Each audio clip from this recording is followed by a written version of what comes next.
Hello, my name is Chris Morrison, and in this video playlist, we're going to be doing is going through the book of Hebrews, verse by verse and chapter by chapter. This is meant in large part to go along with and provide additional background to a series of videos I made at some requests on the 5 warning passages of the book of Hebrews. Now, if you have been studying the Bible for any length of time seriously, you've come across these passages. They tend to be very difficult to interpret. The most famous one being Hebrews chapter 6, verses 4 down through around about 6. Goes a little further, but that's the passage. That's the verse people know. That's the one about being enlightened and falling away. And does this mean the Christian can lose their salvation, or is it even talking to Christians at all? And it's a very complicated passage. And so I was asked, that's one of 5 passages to kind of address those. And so I decided to do little short takes on them, just to give a quick overview of maybe some tips on how to read those, how not to read them, some things to focus on, some things not to focus on. I already have a playlist on those, so feel free to check those videos out. And then I thought,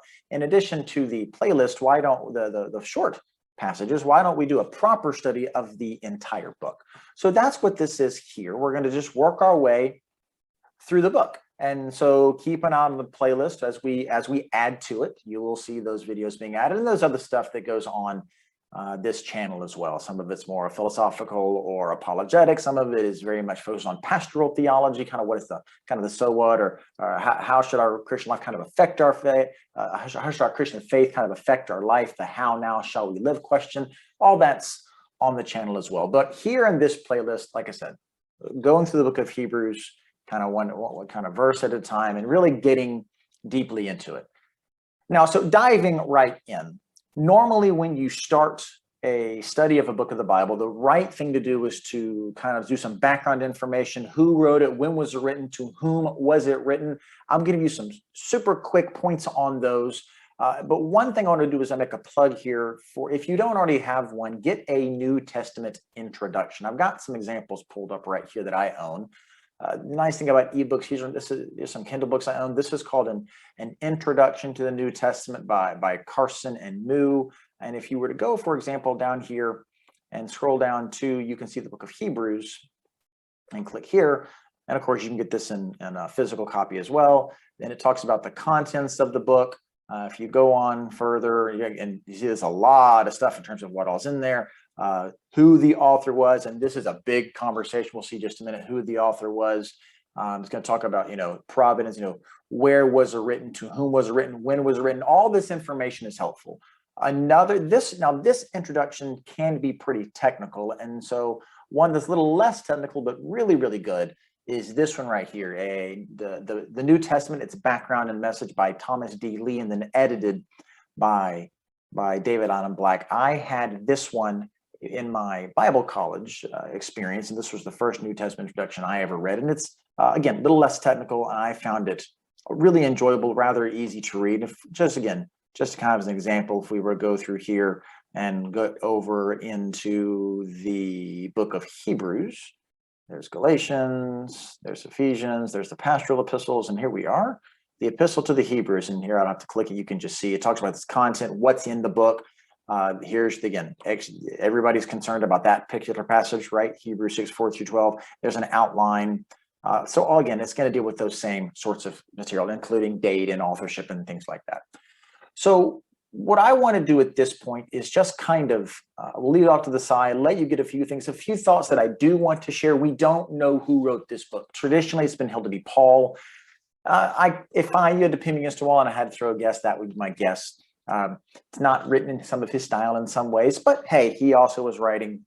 The big thing is the audience, clearly to Jewish Christians. It's very, very heavily focused on the Old Testament. We're going to see the structure and how important that is.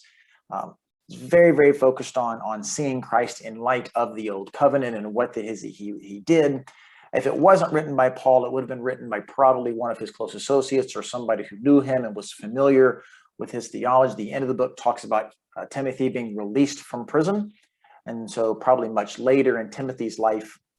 So this put the date a little bit later. The book is not interested in the temple, it's interested in the tabernacle.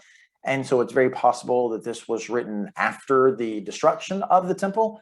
It also could just be that he's just not interested in the temple at all. So we don't really know when it was written, other than it must have been written later It's one of the later books of the New Testament, again, just because there in chapter 13, it does talk about Timothy being released from prison, and no one else talks about that. So we presume that was something that happened much later in his life. Again, more important is why it was written and to whom it was written. Now, I'll give you a quick why, and we will see this unfold throughout the text, but keep this in the front of your mind right now.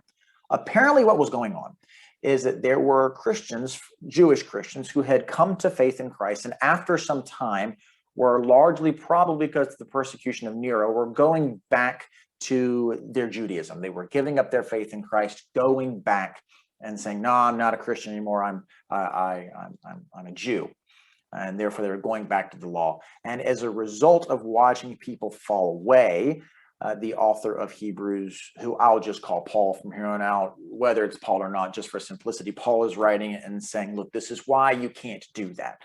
So what he's doing is emphasizing the importance of holding fast your conviction, holding fast to your faith, the reason it's such a big deal, and really exalting the supremacy of Christ over everything else, especially the Old Testament law, and showing how Christ is the fulfillment of the law. So that's kind of the theme of the book, the importance of holding fast your confession of faith in Christ because of his supremacy. The other thing I want to say before we get into the first couple of verses here is it's worth noting the structure of the book. Now, this that I've pulled up here, it comes from Tom Constable's notes. Excellent. He has commentaries on every book of the Bible entirely for free. These are his notes. And this is coming right at this is I'm looking right at the 2021 edition. The book is organized, and I would encourage you to note this when you read the 5 warning passages and watch those videos. This will give you the context for each of those. It alternates between exposition of Old Testament texts and then exhortation in light of the text he had just discussed. So chapter 1, which we'll cover in the next couple of videos, is a series of Old Testament passages and looking those and mining them for biblical truths. Then in 2:1 through 4, we have our first warning passage, and it's going to make an exhortation based on that exposition we had in chapter 1. So really, you can't properly understand the first warning passage, and then I would say, therefore, the 2nd through 5th warning passages, including that hard one in chapter 6, if you don't understand the context in which the exhortation was written, which is to say the exposition in chapter 1. So you need to understand chapter 1 in order to understand what's going on in 2:1 through 4. Then from 2:15 through 18, you have another exposition of the biblical passage, which gets you into the second warning passage, 3:1 up through 4:14. Then you have another exposition of biblical passages from 4:15 to 5:10. And then the Hebrews 6:4 through 6 is actually part of a larger warning passage that starts in 5:11 and goes through 6:12. So again, if you're going to understand these properly, you need to understand the exposition out of which they came, which is why a verse-by-verse study of the book will be so useful in those harder passages. Then you'll have a very long exposition section in 6:3 up to 10:18, which takes you up to what I regard as kind of the capstone exposition or capstone warning or exhortation in 10:19 to 39. Again, people focus on the third warning passage in chapter 6, but I think chapter 10 is really the one that is really driving home what he's getting at. And then lastly, you have an exposition in chapter 11, which gets us to the exhortation in chapters 12 and 13, with chapter 12 containing the final warning passage. And so again, when you watch those 5 warning passages, even if we haven't gotten to the point we've gotten to the verse by verse, be sure at least to read the exposition out of which that they come.